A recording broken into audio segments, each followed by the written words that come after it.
Hi, my name is Hannah Bolgren, and I'm going to be reading Because I Could Not Stop for Death for my Module 3 poetry reading by Emily Dickinson. I chose this poem because it's one of Dickinson's most haunting and memorable poems, in my opinion, on mortality, and reading it out loud, really changes how the pacing and the tone feels.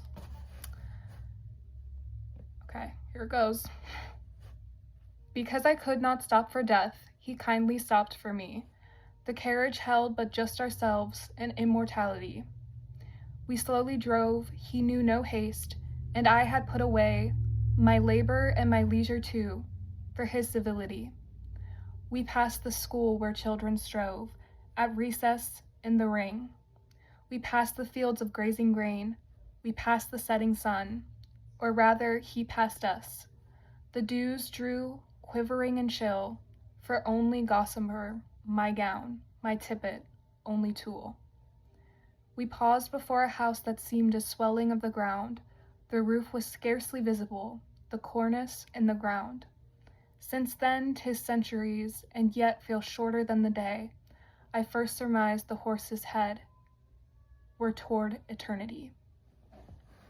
End of poem. So now that I've read the poem, I wanted to talk about how the experience of reading it out loud really changed the meaning of the poem and changed how I saw the poem.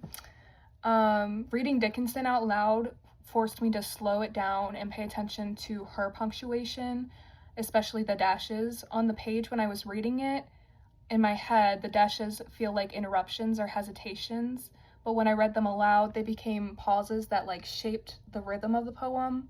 And I had to think about where to breathe and how to let the silence work, because Dickinson, she uses a lot of pauses to kind of tell stuff. She says stuff in the quiet moments of her poems. That's why it's important to read them aloud.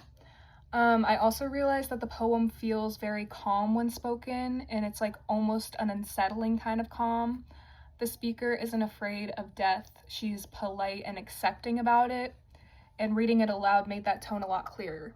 So the slow and steady pace of the carriage becomes something I could physically feel as I was reading, not just something I had to imagine in my head. It's a lot easier to picture what she's trying to say when you're reading it aloud. It made the poem feel less like an abstract idea about mortality and more about the quiet, eerie journey that she's on.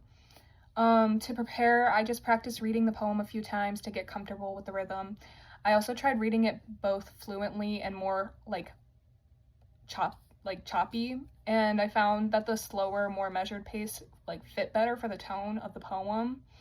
And performing it helped me notice the details that I would usually maybe skim over, like how the imagery shifts from a warm kind of feeling to almost cold and distant and ghostly. Overall, reading the poem aloud made me appreciate how Dickinson uses sound, pacing, and silence to create meaning.